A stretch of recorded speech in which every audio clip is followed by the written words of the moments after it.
tardes, me llamo Alejandra. Como sabemos, tanto los riñones como los pulmones desempeñan un papel importante en el equilibrio de ácido-base debido a su capacidad para ajustar la tasa de excreción de ácido a las necesidades homeostáticas. Posteriormente, la excreción urinaria establece el equilibrio de ácido-base y elimina hidrógeno, que genera el bicarbonato perdido en la reacción tapón original que explicó mi compañero y posteriormente lo vamos a explicar.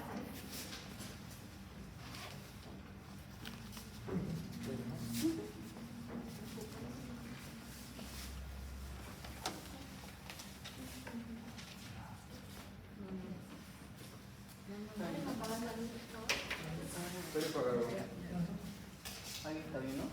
Sí. Ahora sí. Es enfocado. Como les decía, tanto los riñones como los pulmones desempeñan un papel muy importante en el mantenimiento del equilibrio ácido-base, debido a que su capacidad para ajustar la tasa de excreción de ácido a las necesidades homeostáticas. Posteriormente, la excreción urinaria restablece el equilibrio ácido-base y elimina hidrógeno, que genera al bicarbonato perdido en reacción tapón original. La compensación pulmonar, en el caso de una acidez metabólica, lo que vamos a ver es una situación como esta.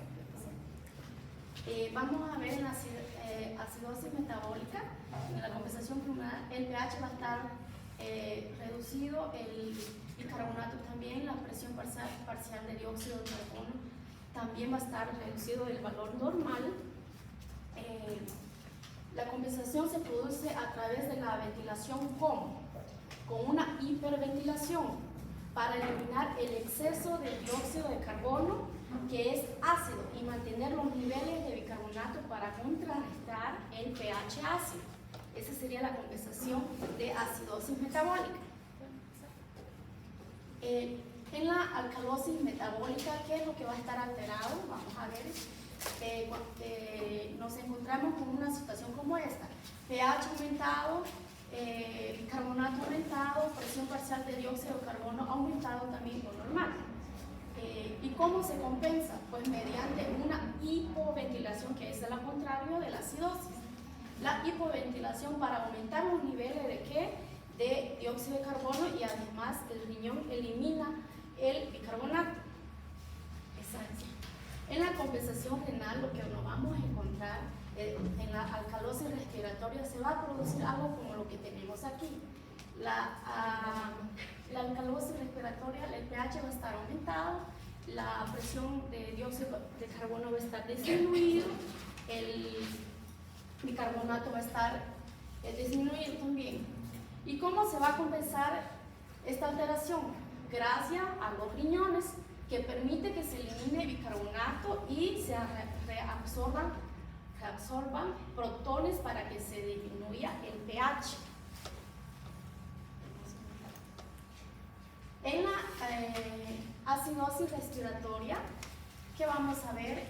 Va a estar el pH disminuido, el bicarbonato va a estar disminuido y la presión parcial de dióxido de carbono también va a estar disminuido en la acidosis respiratoria.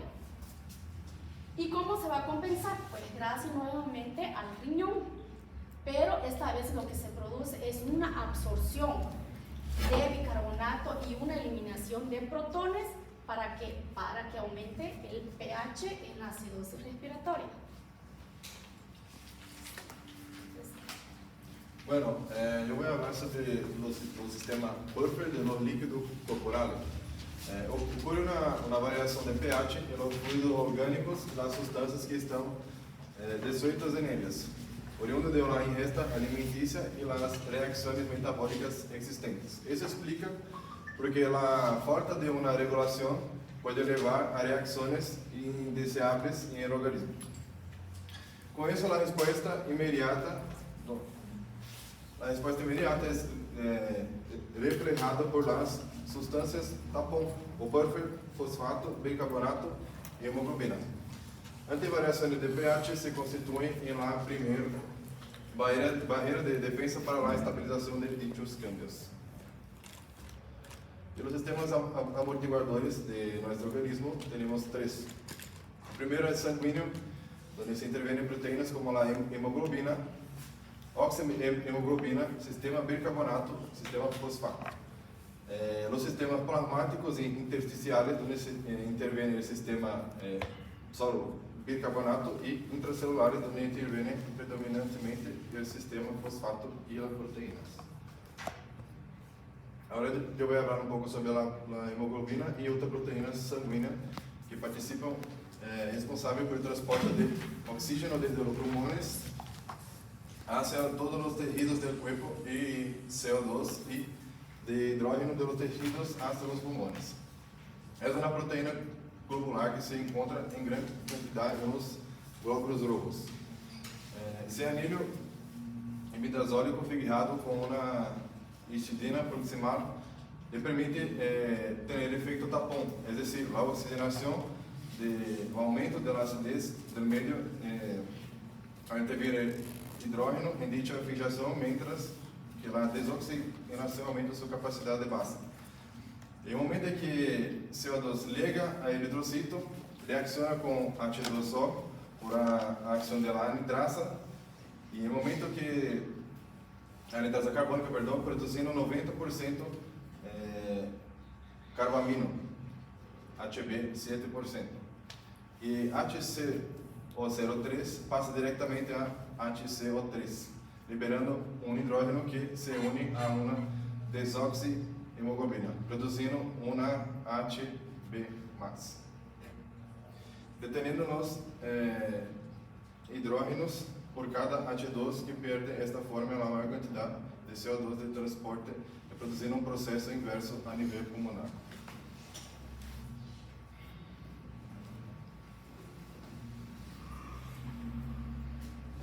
E el tapón de bicarbonato é um sal ácido derivado de ácido carbônico de sabor ácido e de color branco amarelento, que constitui o principal amortiguador ácido básico do organismo.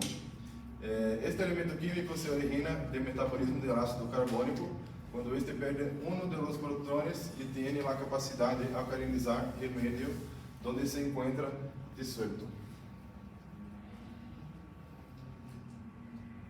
Y el tapón fosfato, ya es de nuestro compañero, ¿verdad?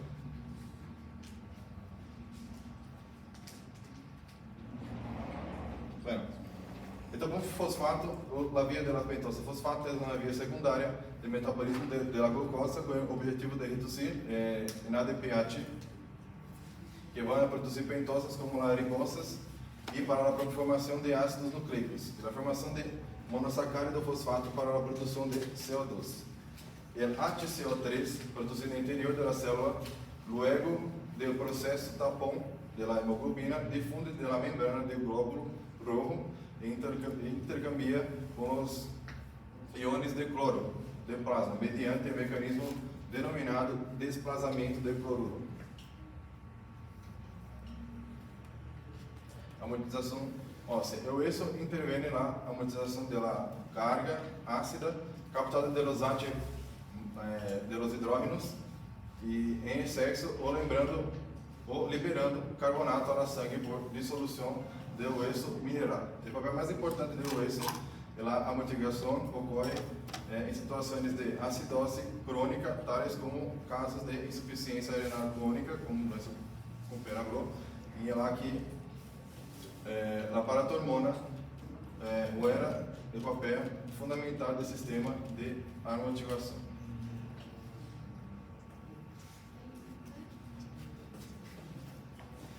Las normas del equilibrio ácido-base. Un ratito, por favor.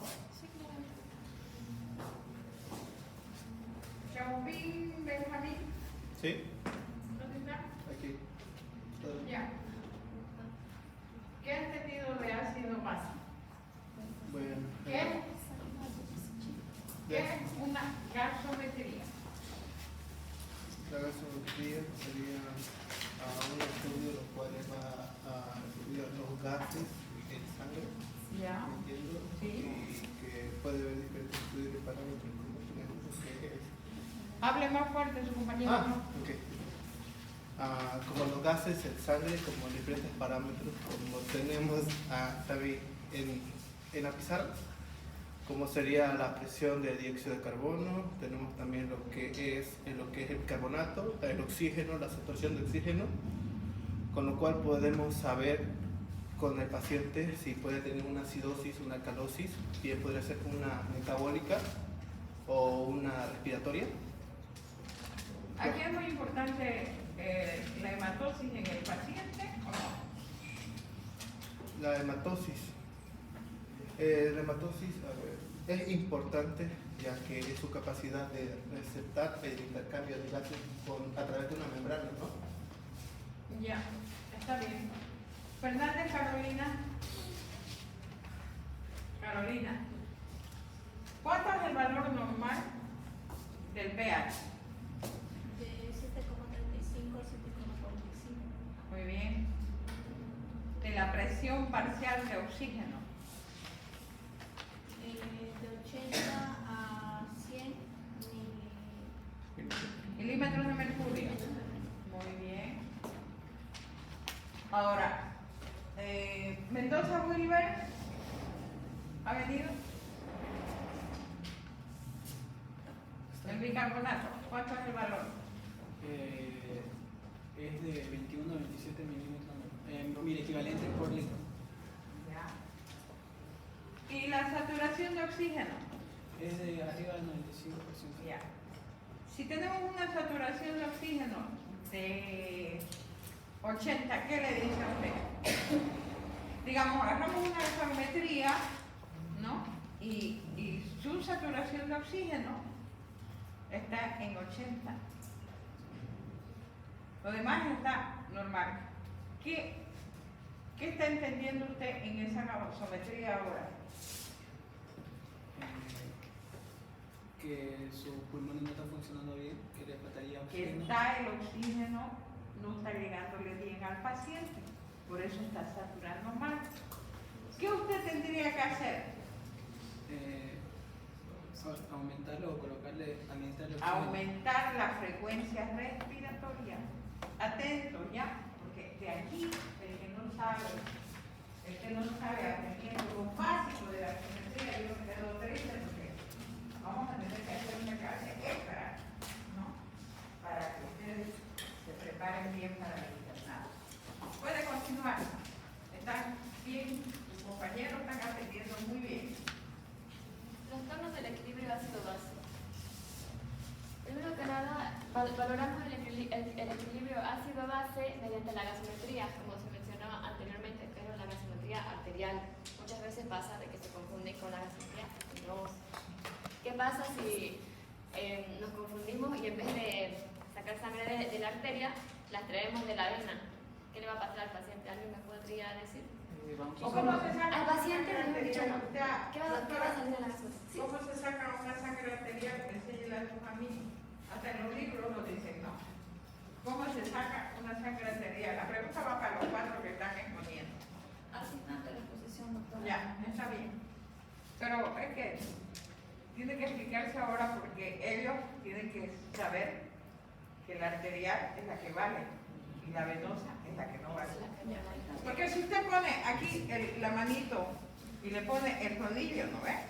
Le pone la arteria radial. Y si usted funciona, al funcionar, ¿cómo sale la arterial o cómo sale la venosa? Eso. La arterial es más brillante, ¿no? Porque es sangre oxigenada. No, sí, es más brillante y sale como gris. Como ¿Entiendes? eso. Ustedes con la misma agujita funcionan en la radial y la sangre sale roja, como dice la compañera, pero sale como gris, así, como si hubiera un gris. ¿Ya?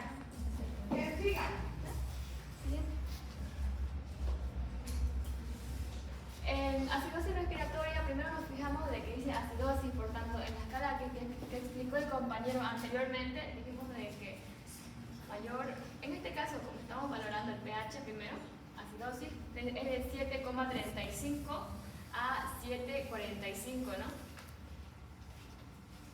Entonces, acidosis es por debajo de 7,35, es lo primero que observamos. Luego, tratamos de buscar la causa. En este caso, las acidosis respiratorias suelen darse por hipoventilación alveolar. Suelen ser diferentes motivos. Uno de los especiales es la depresión del sistema nervioso central, que suele pasar en pacientes anestesiados, por así decirlo, por los fármacos. En la acidosis respiratoria, en el cuadro clínico suelen presentarse diferentes características, como ser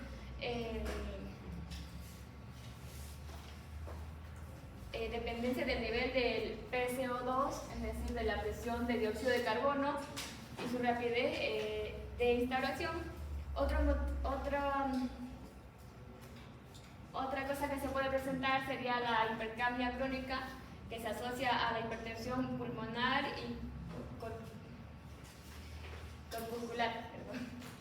El tratamiento que suelen darle a estos pacientes, bueno, acá en las imágenes podemos observar, por ejemplo, a un paciente que está recibiendo oxigenación mecánica. El tratamiento que se puede presentar sería la compensación.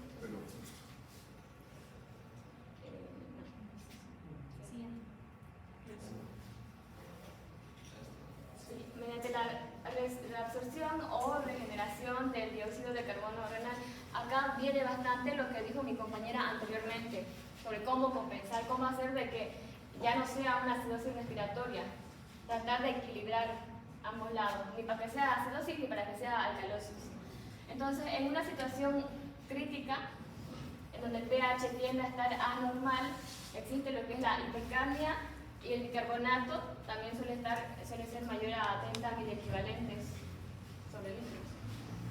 Entonces, según García y Rice y otros investigadores, suelen opinar de que la ventilación asistida ante una hipercapnia crónica está indicada solo si existe un aumento agudo de la presión de dióxido de carbono, con la precaución de que la oxigenoterapia pueda disminuir o anular el estímulo respiratorio en estos pacientes.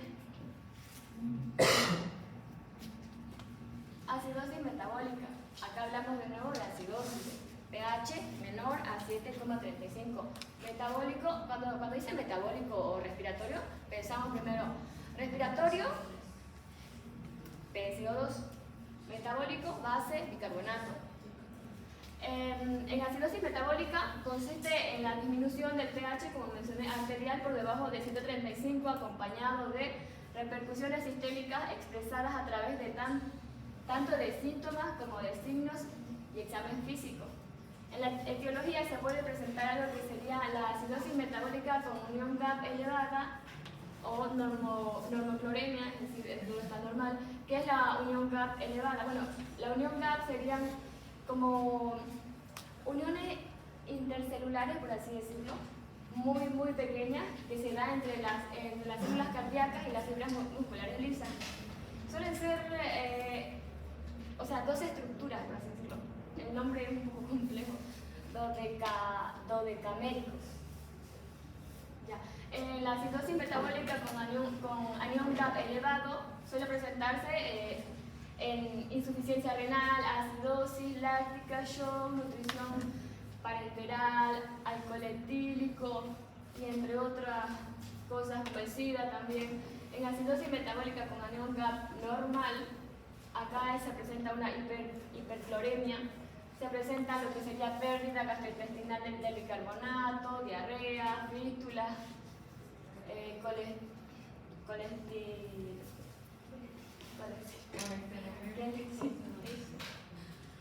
Cuando hablamos de acidosis metabólica, algo que tenemos que tener en cuenta es que se debe a la reducción del bicarbonato. En cambio, en la acidosis respiratoria, lo que se debe tener en cuenta es la reducción de la ventilación. En la acidosis metabólica, el cuadro clínico que suele presentar llegaría a ser, por ejemplo, el sistema respiratorio. En el caso del sistema respiratorio, una hiperventilación, haciendo de que suba el intercambio gaseoso no sea bueno. Poco dióxido de carbono, mucho oxígeno. No está ni bien de que esto esté muy elevado, ni de que esto esté muy bajo. Entonces, en el sistema cardiovascular se produce hipotensión, arritmias ventriculares, y en el sistema nervioso la principal alteración que se presenta está dada por cefaleas. Para Sánchez, bueno, voy a mencionar también algunos investigadores que hablan sobre estos temas. Para Sánchez, Ruiz y otros, las formas crónicas pueden conllevar a un retraso en el crecimiento en los riñones y la desmielinización ósea en el adulto. Si es que no pueden ver lo que está escrito para seguir un poco el tema, yo lo pasé al grupo, por si quieren verlo. El tratamiento suele darse con la corrección lenta, por cierto, lenta, a lo largo de más de 12 horas para evitar complicaciones. En el caso de si es metabólico o respiratorio, el tiempo que suele presentarse tipo para que sea desde descompensado, eso vamos a hablarlo después, entre descompensado, descompensado parcial y compensado, suele llevarse de entre 6, 12, 24 horas, y si es metabólico suele tardar a veces hasta más, para que el paciente pueda empezar a sentir mejoras, por así decirlo. Para la administración intravenosa de bicarbonato se suelen presentar medicamentos de un miliequivalente y de 17 miliequivalentes sobre 100 ml.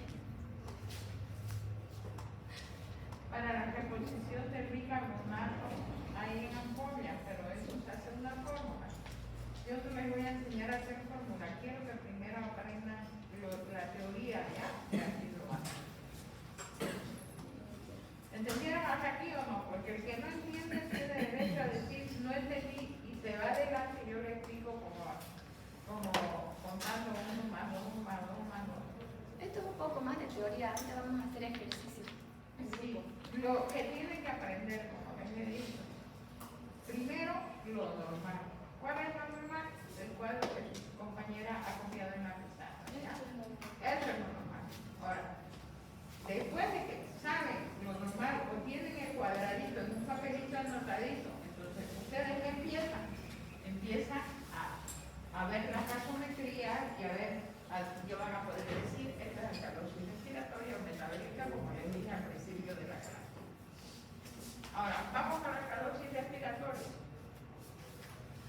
Ya, ahora nos pasamos al alcalosis. Alcalosis, pH mayor a 7,45. Respiratorio, es decir, de que está alterado el PCO2, el dióxido de carbono puede estar elevado o disminuido, acompañado de una repercusión sistémica expresada a través de síntomas y de signos de exámenes físicos. En la etiología se puede observar que el paciente, que las causas más frecuentes se reportan en los diferentes autores, que los diferentes autores pueden señalar, que serían, por ejemplo, histeria y llanto prolongado, estado de ansiedad, intoxicación por salicilatos, insuficiencia hepática, asma, fiebre, ejercicio físico, y así y la lista puede seguir.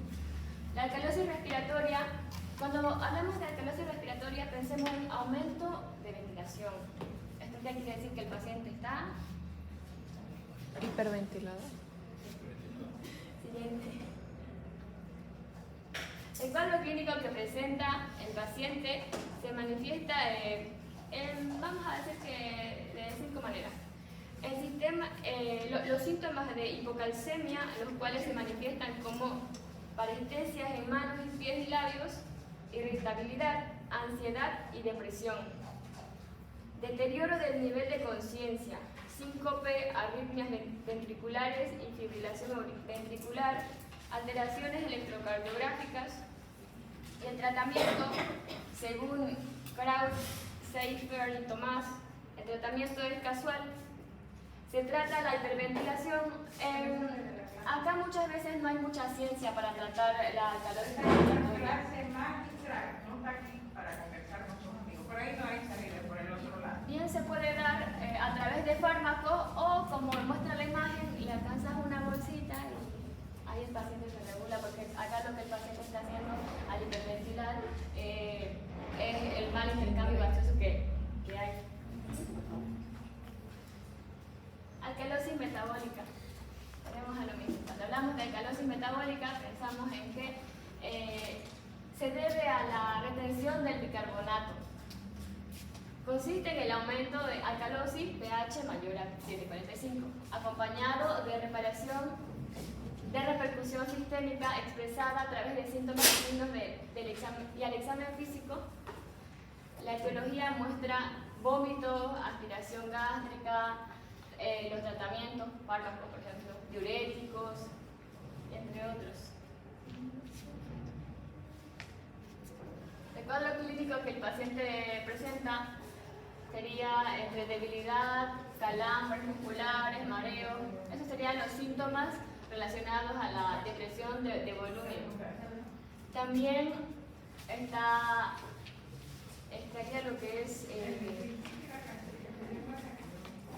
hiperirritabilidad, convulsiones, depresión del sistema nervioso, anestesiología, bueno, anestesia, sí, trastornos mentales, depresión respiratoria, y el tratamiento se da, o sea, existe coincidencia en la administración indistinta del cloruro de sodio y dependiendo de la severidad de la hipercalemia, ante casos de alcalosis severa o persistente puede requerirse cloruro amónico, el cual se administra en soluciones intravenosas al 1 o 2%. Esto sería más o menos como un mapa conceptual. Si el pH está menor a 35, acidosis. Si el pH está mayor a 7,45, alcalosis. Saquen fotos si quieren o copien ese cuadro para que aprendan bien. ¿Me pasa el grupo igual?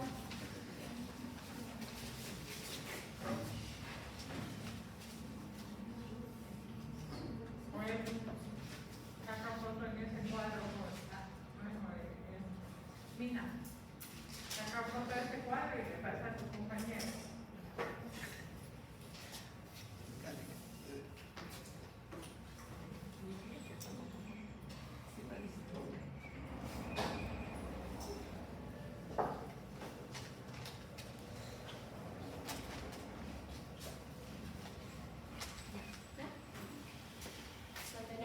Hemos dicho que si el pH está menor a 7,35, acidosis. Si está mayor a 7,45, alcalosis. Primero nos guiamos por eso.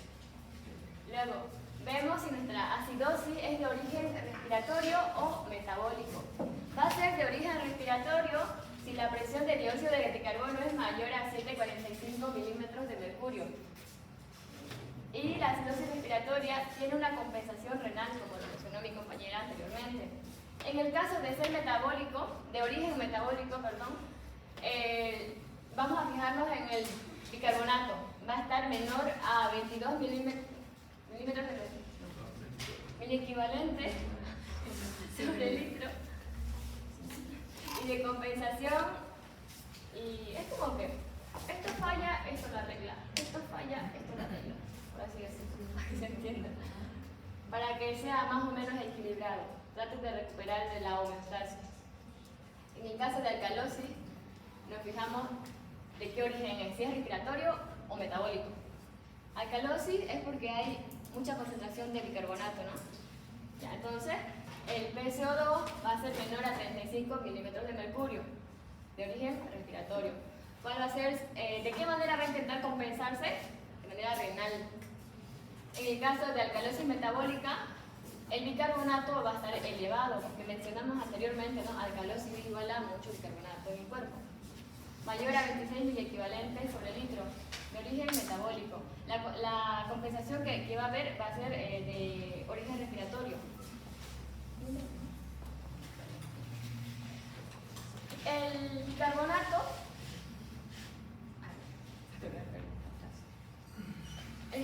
es directamente proporcional al pH. ¿Qué quiere decir?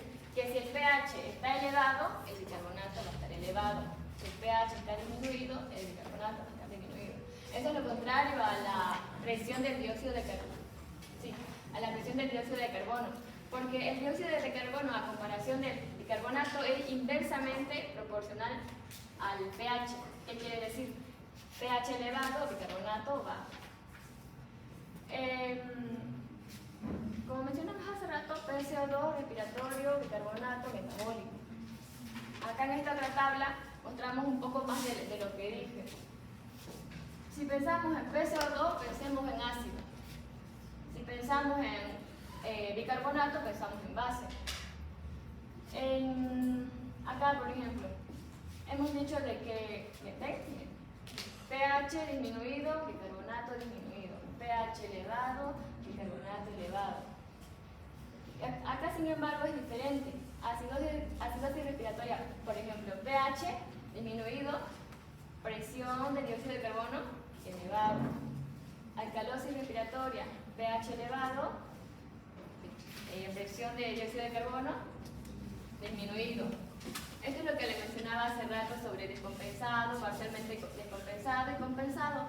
¿Cómo podemos saber si nuestro equilibrio ácido-base, o bueno, nuestro trastorno de equilibrio de ácido-base está descompensado, parcialmente compensado o compensado? Bien dice la teoría de que si está descompensado, va a estar el pH anormal con un componente ácido o base anormal, o sea, dos anormales. Y el otro, la parte compensatoria, por así decirlo, no va a estar haciendo nada, va a estar ahí en lo suyo, normal. Parcialmente descompensado, el pH anormal con los dos componentes ácido y base anormal. Acá es cuando la parte compensatoria va a intentar actuar para tratar de equilibrar lo que sería el trastorno de equilibrio ácido-base. En la parte compensatoria vamos a saber de que ya es un trastorno del equilibrio ácido-base compensado cuando el pH ya esté normal, pero lo que va a estar anormal van a ser los otros dos, que serían la presión del dióxido de carbono y el bicarbonato. Van a intentar, como intentan compensarse, hacen de que el pH se vuelva normal, pero para que esto pase, como mencioné hace rato, pasan horas. Ejercicio 1. Vamos a tratar de resolver esto en grupos. Todo trastorno de equilibrio ácido-base suele tener un nombre, un apellido paterno y un apellido materno. El nombre sería acidosis o alcalosis. El apellido paterno sería de origen respiratorio o metabólico. El apellido materno llegaría a ser descompensado, parcialmente compensado o compensado. Entonces empecemos con el nombre. Si el pH es 7,50, ¿qué sería? Alcalosis. Bien, alcalosis. Ya. Con el marcador No, negro. mira. Con el marcador negro. Sí, Me mejor. sale mejor. Alcalosis. Luego nos fijamos qué es lo que está alterado. Sí, la presión de dióxido de carbono es lo que está alterado porque es 32, está disminuido. El bicarbonato está normal porque está entre el valor normal que debería ser, 22,2. Así que Respiratoria. este está disminuido, este está aumentado. Ya, ¿qué creen que es? ¿Respiratorio o metabólico? Respiratoria. Vamos a ver si es cierto. Respiratorio. Por favor. Sí era. Alcalosis respiratorio, ya. Entonces ahora vamos a buscarle el apellido materno. ¿Qué creen que es? ¿Descompensado, parcialmente descompensado o compensado? Unos dicen por acá descompensado. Dicen por acá. Compensado. Esperen.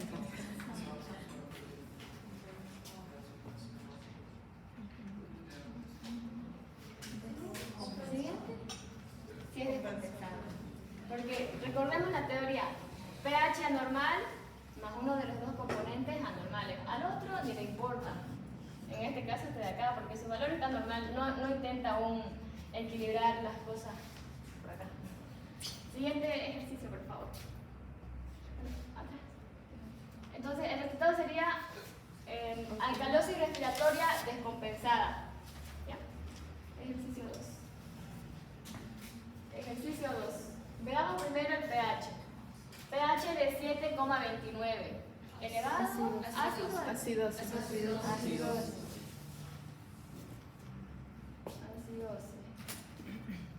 Luego vemos cuál de los dos está alterado. ¿Cuál de los dos está alterado? La presión de dióxido está Los dos baja. están alterados. Sí, ambos están bajos. Los dos están disminuidos, ¿verdad? Entonces acá hay una confusión, ¿no? ¿Cómo podemos saber si es metabólico o respiratorio o metabólico? Hemos empezado con que es acidosis, ¿no? Acá tenemos algo que nos puede ayudar. Si la presión de dióxido de carbono está bajo, ¿quiénes pueden ver la diapositiva? ¿Tienen también la diapositiva? ¿Sí? Bueno, me siguen los que pueden verlo. Si la presión de dióxido de carbono está bajo, se inclina más a lo alcalino, ¿no? Así que no puede ser el origen, o sea, lo que desencadena la acidosis. Entonces, vemos el otro de que el bicarbonato está bajo. El bicarbonato sí provoca una acidosis. Entonces, ¿qué creen que sea? ¿Metabólico o respiratorio? Metabólico. Sí, es metabólico. Metabólico. Entonces, ¿qué intenta hacer el PCO2 acá? ¿Por qué está bajo? Siguiente, por favor. Ya, entonces el apellido materno, ¿cuál sería? ¿Descompensado, parcialmente compensado o compensado? Compensado. ¿Por qué compensado? ¿Qué les vino compensado? Es parcialmente descompensado, porque si fuese compensado, el pH estaría normal. Es compensado cuando el pH es normal, parcialmente descompensado cuando todos están alterados, por así decirlo. Miren, acá por ejemplo, pH bajo, PCO2 baja, todo está bajo, todo. Así que no puede ser compensado. ¿Ya? Parcialmente descompensado. Vamos a hablar un poco sobre las alteraciones mixtas. Esto suele pasar más que todo cuando las enfermedades pueden coexistir tanto renal como pulmonares. Pueden coexistir. Acá se puede presentar alcalosis respiratoria más alcalosis metabólica, acidosis metabólica más alcalosis respiratoria. Es una combinación interesante de ambos trastornos. La simetría.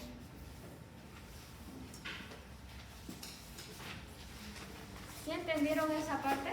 Para volver a explicar.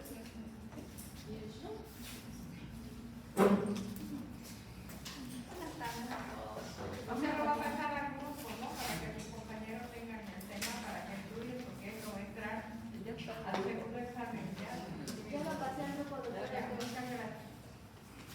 Bueno, continuando con lo que es gasometría, ya los compañeros han explicado más a detalle cuáles son las variables dentro de la gasometría, pero repasando un poquito en el concepto, tenemos que la gasometría arterial es una prueba diagnóstica invasiva que sirve para valorar la función pulmonar. Gracias a ella es posible valorar el equilibrio ácido-base, la ventilación pulmonar y la oxigenación arterial, que se miden a través de estas variables: la presión parcial de oxígeno, la presión parcial de dióxido de carbono, el pH sanguíneo y el bicarbonato de sodio principalmente. Entonces acá tenemos los valores, como ustedes ven, en algunas literaturas pueden variar, ¿no?, los parámetros, pero más o menos esos son los rangos. Puede pasar, por favor. En cuanto a la presión parcial de oxígeno, es la presión ejercida por las moléculas de oxígeno que se encuentran disueltas en el plasma sanguíneo en un determinado momento, sin incluir aquellas que se encuentran unidas a la hemoglobina. Este valor disminuye conforme a la avanzada edad. En cuanto a la presión parcial de dióxido de carbono, la presión ejercida por las moléculas de dióxido de carbono libres en el plasma. A diferencia de la presión parcial de oxígeno, es el valor que se mantiene constante con el paso de los años. Bueno, y en cuanto a la gasometría arterial, tenemos que cuando tenemos el valor hacia la izquierda o disminuido, tenemos una acidosis en caso de pH y alcalosis en caso de que esté por encima de 7.45, que es el tope superior máximo, ¿no?, para considerarlo como un pH normal. Luego tenemos la hipocapnia cuando tenemos un valor de oxígeno, de presión parcial de oxígeno menor de dióxido de carbono menor a 35 y hipercapnia mayor a 45. Y así sucesivamente la hipoxemia, en el otro extremo la hiperoxemia, la acidosis metabólica menor a 22 o a 21 o la alcalosis metabólica mayor a 26 o 27. La pérdida de gases más menos 2, que son los mismos datos que tenemos acá. Puede continuar, por favor. También hablamos del pH, que es la medida que refleja la cantidad de hidrogeniones en sangre. Su valor es numérico e indica el grado de acidez en un medio. También tenemos el ion bicarbonato, que es el anión derivado del ácido carbónico. El ácido base es la reacción química que tiene lugar entre un ácido y una base cuyos productos resultantes son saliados. Este cuadro es el mismo. Pasamos por favor al siguiente. Para hacer una prueba de gasometría, generalmente el personal de enfermería es el que se encarga, pero es muy importante que sepamos todo cómo se debe hacer, ¿no? Para tener todos los pasos a seguir y hacer una correcta toma de la muestra de la gasometría. Es importante conocer los hábitos tabáquicos del paciente, si ingiere o no broncodilatadores, vasodilatadores o medicamentos anticoagulantes y si tiene hipersensibilidad a la anestesia. Si en caso de oxigenoterapia es necesario quitársela 20 minutos antes de la prueba. Debe estar también en posición de sedestación 10 minutos antes de la prueba, o sea, tiene que estar tranquilo, relajado. También se debe realizar la prueba de Allen en caso de que se vaya a realizar la gasometría arterial radial. Esta prueba de Allen consiste en la presión de la arteria radial y cubital hasta que la mano se ponga pálida, la mano del paciente, y posteriormente vamos a soltar y en cuestión de segundos vuelve al rosa natural la mano del paciente, entonces sabemos que están en condiciones óptimas para hacer la toma de la prueba. Se debe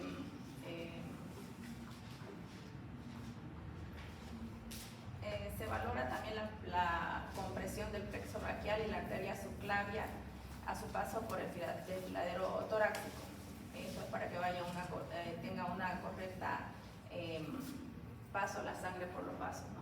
El paciente se encuentra en sedestación y la realización consiste en hacer una abducción de 90 grados y rotación externa del hombro y con inclinación y rotación contralateral cervical. El sanitario palpa el pulso radial mientras se le solicita que haga una inspiración. Es importante la administración de heparina para que la sangre no se coagule, ¿no?, en la extracción y pueda llegar en óptimas condiciones al laboratorio, que es donde se van a hacer los análisis que nos van a arrojar estos datos. Puede continuar, por favor. ¿Por qué Manuel? ¿Dónde está? ¿Escuchó cómo se prepara la sangre para llevar al laboratorio para realizar una gasometría?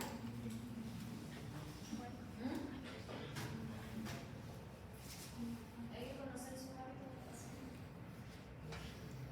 Estoy preguntando si usted sabe qué se llama la sustancia que se coloca dentro del tubo para llevar al laboratorio para que la sangre no se coagule y puedan realizar la gasometría. ¿Ves? Explíquele de nuevo, doctora, por favor. Bien, cuando el sanitario va a hacer la extracción de sangre del paciente, la jeringa debe contener heparina, que es una sustancia que va a evitar la coagulación de la sangre para que posteriormente cuando sea enviada al laboratorio no esté coagulada, ¿no?, y esté en óptimas condiciones para realizar las mediciones. Pregunta de examen, el segundo y el último. Bueno, ¿y para qué es importante la gasometría? Estamos estudiando los parámetros, estamos hablando de qué situaciones se presentan en acidosis, en alcalosis, los mecanismos compensadores. ¿Para qué es importante la gasometría? Nos consultamos. Estos datos nos van a ayudar a que tomemos decisiones tanto en el ámbito farmacológico como en el ámbito no farmacológico, ¿no? En un sentido de que si es farmacológico, qué medicamento se va a aplicar al paciente para volverlo al estado de homeostasis, que es lo que se busca. Y cuando hablamos de tratamientos no farmacológicos, por ejemplo, si el paciente ha mejorado de su condición por la que digamos que ha sido intubado, también estos parámetros nos van a ayudar a hacer el retiro o sea, a que deje de estar intubado. Bueno, tenemos estos datos.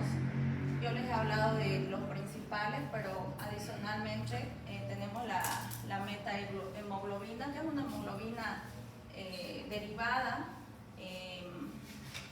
que no puede liberar el oxígeno en los tejidos. La carboxiemoglobina es una hemoglobina que tiene un componente de monóxido de carbono al que se ha unido, y generalmente estos valores están altos cuando hubo alguna intoxicación por monóxido de carbono. Y los demás datos ya los hemos comentado. ¿Quién terminó? Va a continuar Rafael con la exposición.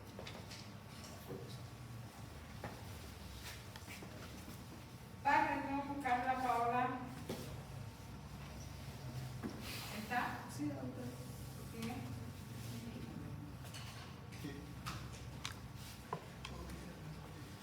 ¿Sabe algo del monóxido de carbono, Paz?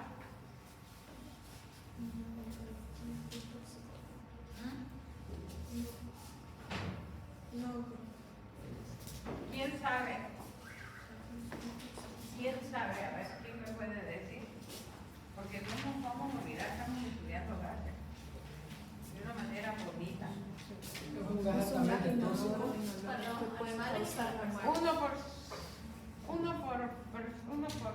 Por tiempo. ¿Quién? Ya, Es ¿usted? un gas altamente tóxico. Normalmente es lo que se libera en los vehículos. Muy bien, ¿de los vehículos y de qué más? De la combustión de la leña. La leña, sí. Ya. Cuando pasa a la sangre puede ocupar el lugar del oxígeno y ahí ya se vuelve tóxico. Cuando el monóxido de carbono cubre, o sea, una molécula de oxígeno, si miran al suelo, es un cuadradito de este piso. Y una molécula de monóxido de carbono son 40 cuadraditos de este piso. ¿Qué fue lo que les dije al principio del semestre? Miren la película, ¿cómo? Del incendio del Brasil, los 700. No lo encontré. ¿Cómo que no la encontró? Yo la voy a comprar en el mercado y se la voy a regalar para que, y podemos verla un día acá o un día en la práctica. Ya mueren 700 estudiantes que celebraban su formatura. ¿Pero por qué mueren? Porque en el momento que el conjunto empezó a cantar, ellos habían pedido a los organizadores de la fiesta que larguen fuegos artificiales. Y así como están estas cortinas en la pared, también estaban cerca de la pared donde empezaron los gases artificiales, empezaron a quemar las cortinas y el techo era protegido, aquí estumbado, de los huevos, esos, ¿cómo se llama? Los maples de huevo eran que protegían el tumbado. Entonces, empezó a todo arder. Había 700 personas, más de 700 dentro de la sala. Y si una molécula de oxígeno, 40 veces una molécula de monóxido la capta, empezó el pánico que tenían ellos y no podían respirar. Imagínense el desastre que experimentaron esas personas.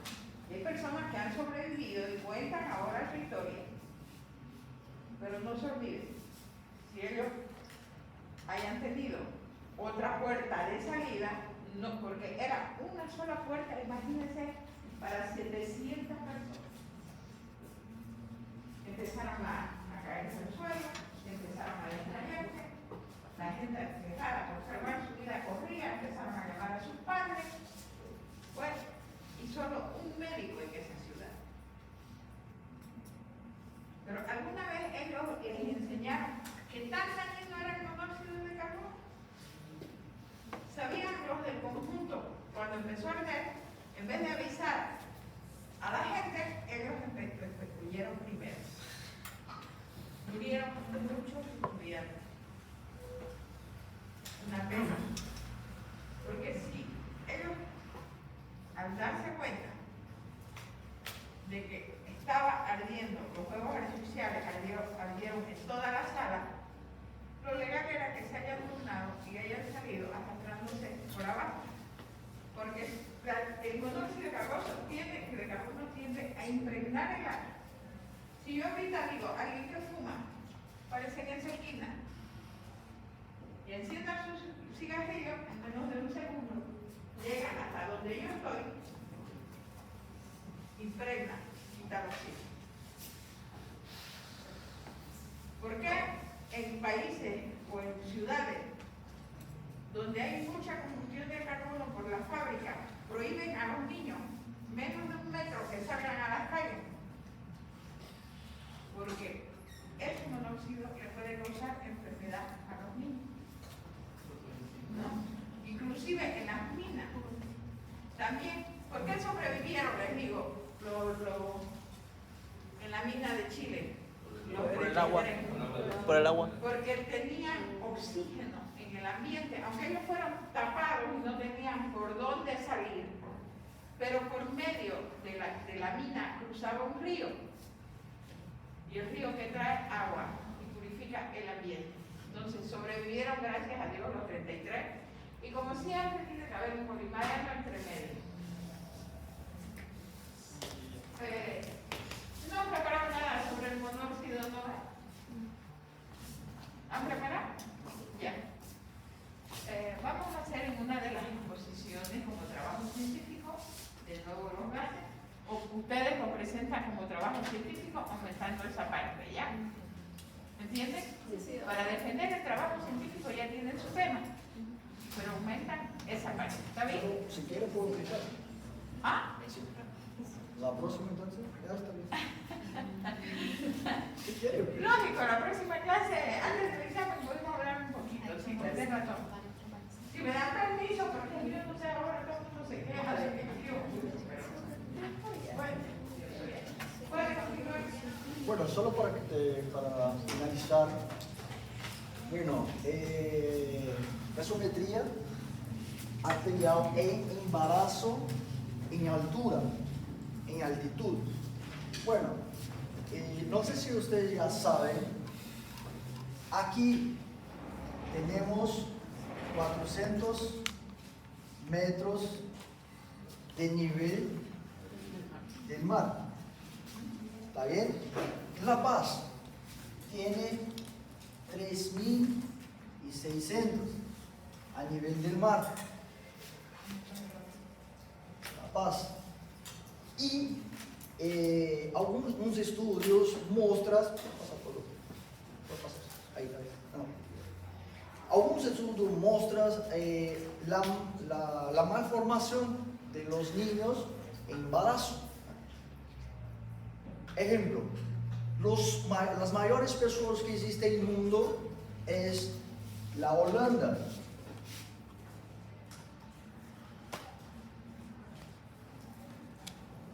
Él está a 1 metro al nivel del mar y son bien, la altura de ellos son bien mayores. Entonces significa que existe una malformación considerada por la presión de oxígeno, por la presión que ejerce la gravedad y obviamente que ejerce la presión de oxígeno. Bueno, en Nepal, lo nivel de él es igual a La Paz, lo nivel de mar, y las alturas de él son bien bajas, son así, las alturas tiene como a 60 centímetros de altura, las personas, la mayoría, no los medianos, son 60 centímetros de altura, y el nivel de él llega a 8.000, hay montañas a 8.800 metros al nivel del mar. Entonces, los estudios que ejerce muestra que existe esta falla que hace con que a la malformación de los niños en embarazo considere esto. Bueno, otra gravedad que tiene sería las muertes fetal que llega a 36% de embarazo. Es muy alto, es algo bien alto considerado al nivel del nivel de mar, de la ciudad de nivel de mar. Bueno, la hipoxemia también es ejercida por eso. ¿Qué sucede? La hipoxemia empieza a bajar nivel de oxígeno en sangre y no alimenta bien los fetos y así empieza a tener hartas consecuencias. Mira si cuando no sé si ha ido en La Paz, ¿quién de La Paz? Yo. De La Paz. Las personas, hasta las personas de allá, caminan y viven allá, pero ellas caminan así un ratito y respira fuerte. ¿Qué sucede? La presión hace con que tenga hipoxemia por la altura. Entonces se tiene ese prejuicio. En Santa Cruz 400 metros, La Paz 3.500, Cochabamba 2.500 y hay estudios que muestran que persona embarazada no puede pasar de esta altura, no recomendable a ir a estas alturas a nivel del mar. A estar embarazada no va. 3.600 metros del nivel del mar no va porque irá a faltar, irá a tener hipoxemia, baja presión de oxígeno y puede dañar ahí tu hijo. Bueno, preeclampsia puede tener hipoxemia grave y eso sería nuestro trabajo. Gracias. No me cabe más que felicitarlo, pero no ha acabado todavía la explicación. Escúchenme. Espero que hayan entendido lo que explicó su compañero. Nosotros, sobre el nivel del mar, estamos 500 metros sobre el nivel del mar. En Cochabamba, 2.500. En Sucre, 2.700. En Oruro, 3.500. En La Paz, en el Alto, 4.400. Cuando cruzamos la frontera de Bolivia y Colchane para llegar a Chile, 5.200. 5.600 está el Cerro de La Paz, el Aconcagua. Cerro hermoso, que yo cuando voy a La Paz, iba hace mucho tiempo, se lo ve lleno de nieve. Inclusive cuando uno pasa sobrevolando en el avión, qué cosa más bella. Muy bello. Pero no se olviden, no hay sobrevida más de 4.000 metros. El monte más alto del mundo es el Everest, como dijo su compañero, sobre 8.800 metros sobre el nivel del mar. 8.882 metros sobre el nivel del mar. Cada 1.000 metros que uno sube, la presión barométrica disminuye. Entonces, nuestra presión parcial de oxígeno en nuestro organismo también disminuye. ¿Entienden? Por ejemplo, yo les doy un ejemplo. Cuando nosotros compramos ese hombrecito de vejiga, lo tenemos agarrado en una sola mano y así las vejigas están unidas unas con otras. Digamos, eso es el oxígeno, que nosotros ahorita sobre 5.000 metros tenemos las moléculas de oxígeno cerca de nosotros. Agarramos los globos y los esparcimos, entonces el oxígeno se dispersa. ¿Pero dónde? A medida que va subiendo el nivel del mar. Yo lo felicito felicito a su compañero porque solo un verdadero médico se perfila desde la universidad. Y yo estoy contenta con este grupo, por eso nosotros vamos a viajar, si Dios quiere, no se complican las cosas, en lluvia, vamos a ir a hacer la misión. No se olviden que quiero que me den el examen el día martes. No quiero ni una X, sí, ni una X no. Traigan lápiz, traigan su carnet de identidad y marquen una sola vez. Conmigo tienen que aprender hasta dar un examen. Porque si me muestran el examen, si tenía la lista de los que no saben dar examen, me olvidé de traerla, marcan, votan, este sí, este no. Ustedes van a ser médicos. Y como médicos también se ven viejitos, van a ser médicos, pero desde ahora compórtense como estudiantes de medicina y como futuros médicos. No se amontonen, no pregunten, porque yo me tiro 3 días haciendo 8 diferentes exámenes. Y hoy va a ser fácil porque tienen gasometría, anestesia peridural,